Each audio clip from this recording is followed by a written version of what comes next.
Hey guys, I'm gonna start doing some tutorials to help you out with your production and your mixing techniques. And today I want to show you guys how I did the jump up synth from my latest single, Zeroed Existence. So let's check it out. So for this sound, we're gonna need 3 different layers. And I also have the drums here.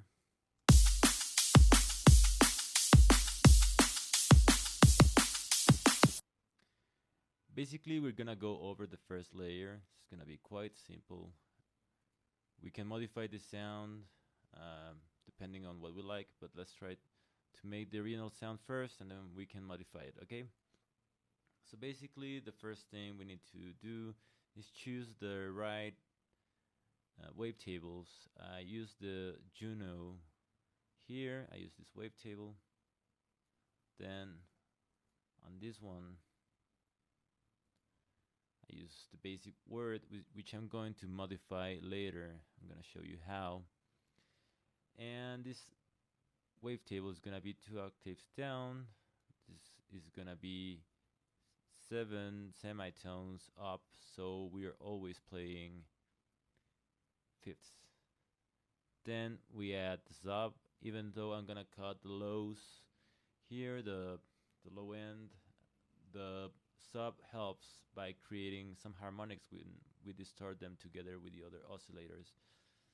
Then we also need a little bit of noise and a filter, which we're gonna bring the cutoff all the way up.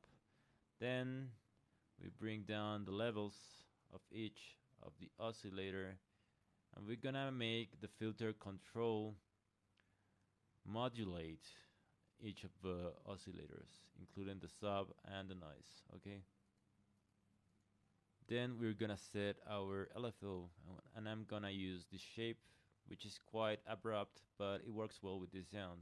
You can make the first part curve if you want to, and the second one too, depending on what you like. I also like to add a little bit of attack, make it slower so it's more natural. And then we're just gonna add the LFOs to both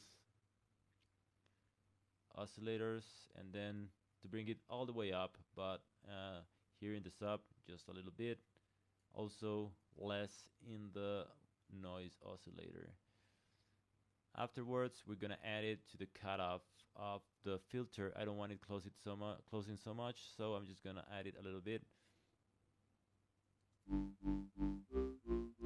So that's the jump up whistle, right? And it's mostly because of the seven semitones up in the second oscillator. But let's continue. Right now we can go over to the effects, which well, I have a quite simple effect change. I normally like to do the post-processing outside of Serum, but in this case I'm going to do it inside, so I can show you how to do this completely in Serum. And so if you don't have some of the plugins I have, or you don't have Ableton Live, then you can still do this sound, okay? It's gonna be quite different because of that, but don't worry about it, it's gonna be quite close too. So first I'm gonna add distortion, just bring it all the way up. You can also add movement by making the mix move or the drive knob.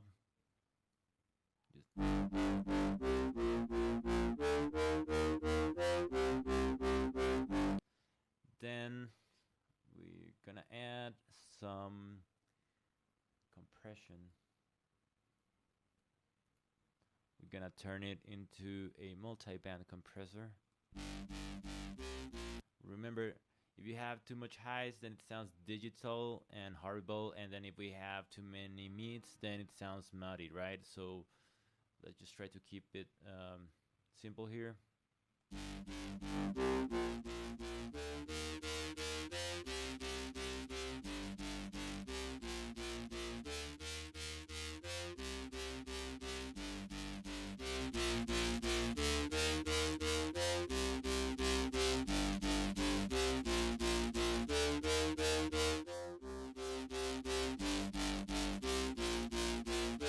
Then I like to add a little bit of hyper dimension, so just be careful with the hyper because it can, and the dimension too, because they can create some phasing issues. I'm just gonna bring the hyper down, And I'm just gonna move the size all the way down and just move the mix a little bit up.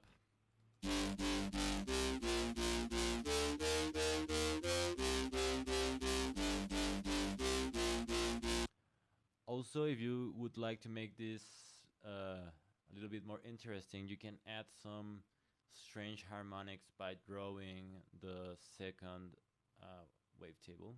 You can modify it a little bit. For example, you can change how the ups and downs work. So basically here, for example, let's see what happens when we play this in real time. Let's just use a smaller grid just to make this simple.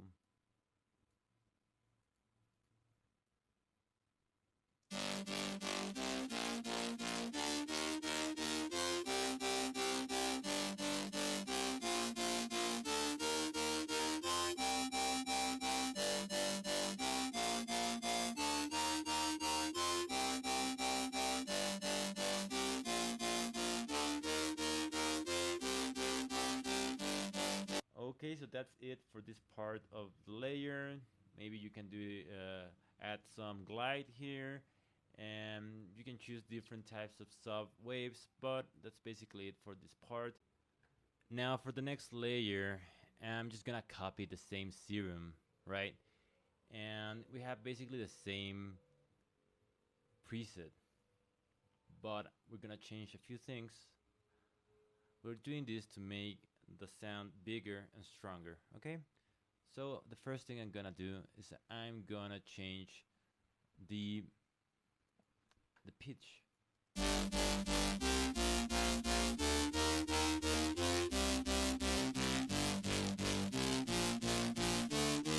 Okay, then I can change some other things in the effects. For example, one thing I can do is change the distortion. And then I can also add some delay. You might find this weird, but if you put it in link and seconds and you bring down the delay, this happens.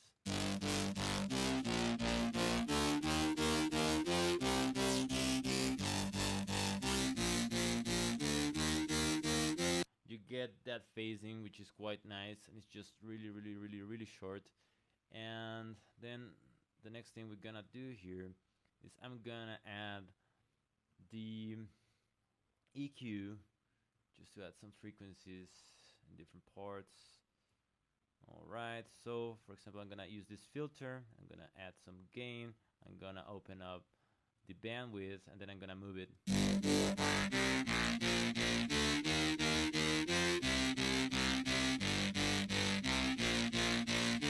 Then you can even add some movement to it, depending on what you want. But then basically, let's play them together.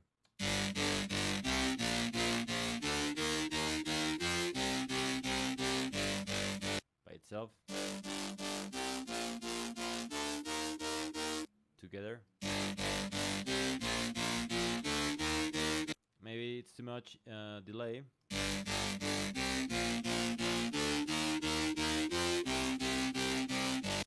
But together they sound better, right? Now let's play it with the sub. And for the sub, well, that's quite basic. Just add the sub oscillator, bring it 2 octaves down. Just I recommend that if you are using headphones or small monitors, then you should check if you're actually playing sub frequencies. In this case, we are. Then we add a little bit of noise, because if you want this sub to cut through the mix, other than harmonics, we also need some white noise for noisy music, okay?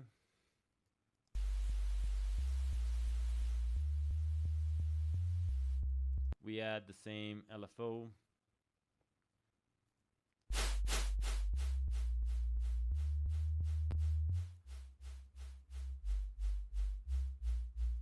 And then some distortion.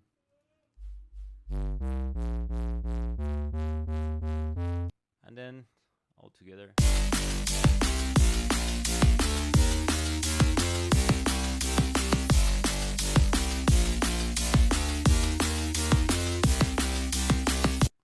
then of course you can play with the LFO, right? So it makes it more interesting.